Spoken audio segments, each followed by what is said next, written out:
வாராய் நீ வாராய்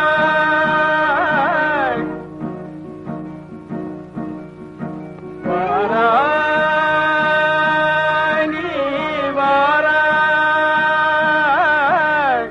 போகுமிடம் வெகு தூரமில்லை நீ வாராய் போகுமிடம் வெகு தூரமில்லை நீ வாராய் இதனிலும் ஆனந்தம் அடைந்தே இயற்கையில் கலம் துயர் பிள்ளினை காண்பாய் இதனிலும் ஆனந்தம் அடைந்தே இயற்கையில் கலம் துயர் பிள்ளினை காண்பாய் அங்கே வாராய்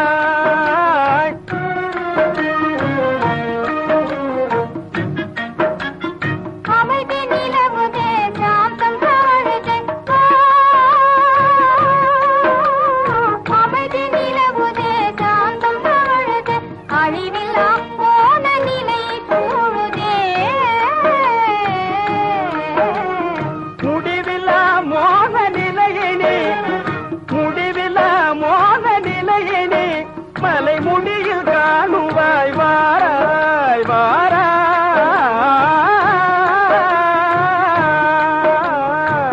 வணக்கம் ஃப்ரெண்ட்ஸ், எடுத்தோடனே இன்ட்ரடக்ஷன்லேயே ஒரு ஓல்டு சாங் ஒன்று போட்டிருப்பேன். லொக்கேஷன் அழகாக இருந்தது, அதனால் அதை மேட்ச் பண்ணிட்டேன். இன்றைக்கி ஒரு பெயிட் ஃபிஷிங் வீடியோ தான் பார்க்க போகிறீங்க. ஆக்சுவலாக இது ஒரு சாட்டர்டே ஈவினிங், ஜஸ்ட் ஒரு 1.5 மணி நேரம் தான் டைம் இருந்தது. சரி போய் ஃபிஷிங் பண்ணலான்னு போயிருந்தோம். ஸோ தண்ணி கொஞ்சம் ரொம்ப லோவாக இருந்தது, அதனால தான் இந்த பெயிட் ஃபிஷிங் பிளானு.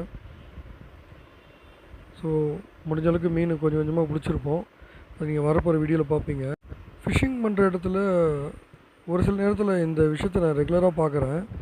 அது என்னென்னா, பிகினர்ஸ் அவங்க என்ன பண்ணுறாங்க, லூஸ் எடுத்து வந்து போட்டு ராக்கில் மாட்டி அறுத்து விட்டுட்டு அதுக்கப்புறம் அதை இறங்கி எடுக்க வேறு ட்ரை பண்ணுறாங்க.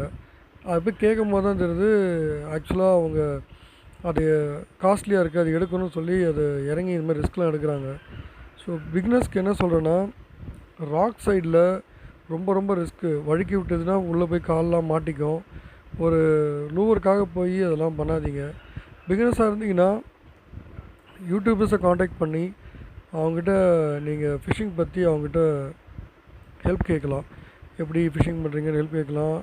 இல்லை கூட இருக்கிறவங்க உங்கள் எப்படியும் மீன் பிடிக்கிறதுல பக்கத்தில் நிறைய பேர் மீன் பிடிப்பாங்க, அவங்களும் நல்லா மீன் பிடிப்பாங்க. அவங்ககிட்ட நீங்கள் ஹெல்ப் கேட்கலாம், எப்படி மீன் பிடிக்கிறீங்கன்ட்டு. ஃபஸ்ட்டு தூண்டில் போட்டு பெயிட் ஃபிஷிங் கற்றுங்க. அதுக்கப்புறம் கூட நீங்கள் லூவர்ஸ் போட்டு ட்ரை பண்ணலாம்.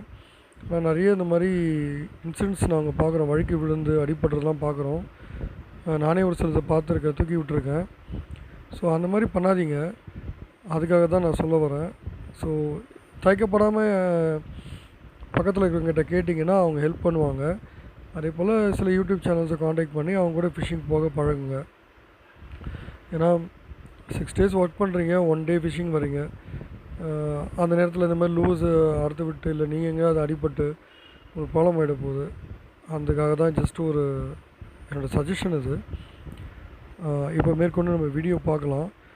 ஸோ இதில் பார்த்தீங்கன்னா நான் ஒரு 18 size ஓக் யூஸ் பண்ணியிருப்பேன். 40 grams வெயிட்டு.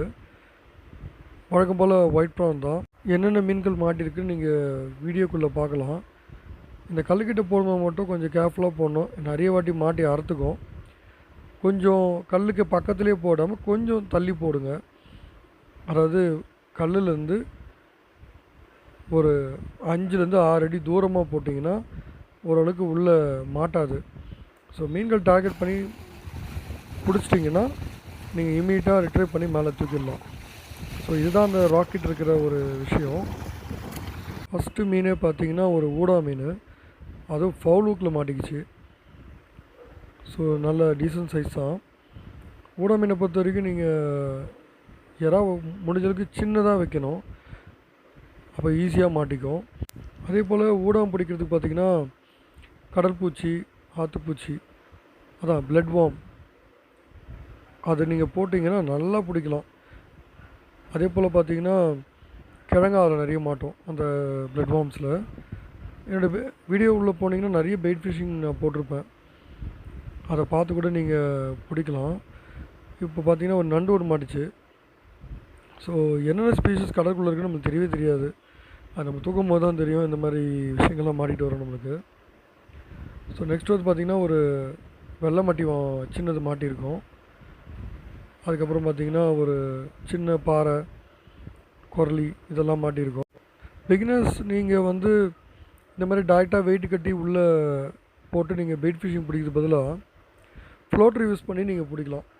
அப்படி பிடிச்சிங்கன்னா உங்களுக்கு வந்து கீழே மாட்டி இந்த ராக்கில் மாட்டி அறுறது வந்து உங்களுக்கு தவிர்க்கலாம். நீங்கள் இந்த மாதிரி வெயிட்டை டைரெக்டாக போட்டிங்கன்னா கீழே மாட்டோம். அதனால் ஸ்டார்டிங் ஸ்டேஜில் கொஞ்சம் ஃப்ளோட்டர் யூஸ் பண்ணி பெயிட் ஃபிஷிங் பண்ணிங்கன்னா இந்த மாதிரி மீன்களை ஈஸியாக நாங்கள் தூக்கலாம். கீழே மாட்டிக்காது. உங்களுக்கு கொஞ்சம் இன்ட்ரெஸ்டிங்காக இருக்கும். ஆனால் கடல் அலையில் கொஞ்சம் இப்படி தள்ளிட்டு தான் போகும். கொஞ்சம் அதுக்கேற்ற மாதிரி வெயிட் அட்ஜஸ்ட் பண்ணி வச்சு போட்டிங்கன்னா சூப்பராக மீன் பிடிக்கலாம் நீங்கள்.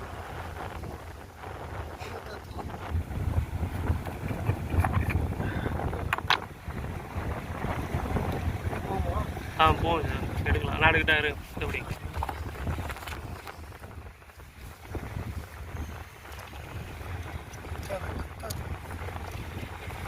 எடுக்கிறீங்களா?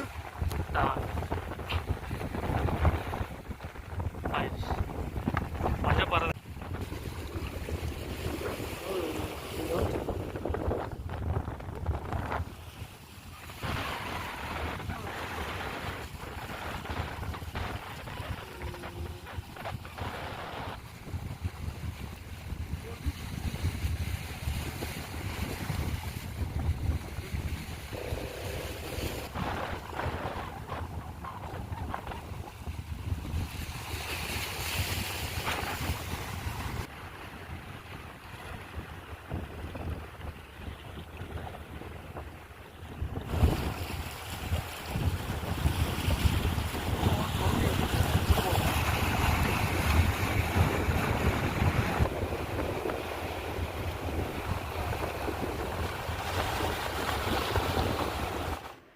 ஈவினிங் பார்த்திங்கன்னா 6:45 ஆகிடுச்சு.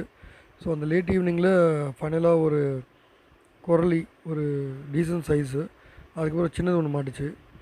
ஸோ இது வரைக்கும் தான் கவர் பண்ணியிருப்போம். ஸோ இதோட ஃபிஷ்ஷிங்கை முடிச்சுக்கிட்டோம். ஏன்னா அதுக்கப்புறம் போட்டாலுமே ராக்கில் நிற்க முடியாது. சம்டைம்ஸ் லேட் நைட் பிடிக்கிற மாதிரி அப்படின்னா ஹெட்லைட் போட்டு நம்ம பிடிக்கலாம். சரி, நம்ம பிளான் பண்ணது கொஞ்சம் நேரம் தான், வந்த வரைக்கும் பிடிச்சாச்சு. ஸோ ஓகே, கொஞ்சம் டீசெண்டான மீன்கள் கிடச்சிது அட்லீஸ்ட் ஃபார் சண்டே குழம்புக்காக. இது பார்த்திங்கன்னா இவ்வளோ தான் நாங்கள் பிடிச்சது. அரௌண்ட் ஒரு 1 kg இருக்கும். ஸோ இதுதான் நாங்கள் எங்கள் வீட்டில் குழம்பு வச்சோம். Okay friends, thank you for you support. Like பண்ணுங்கள் வீடியோவை, கமெண்ட் பண்ணுங்கள், சப்ஸ்கிரைப் பண்ணுங்கள். Thank you so much.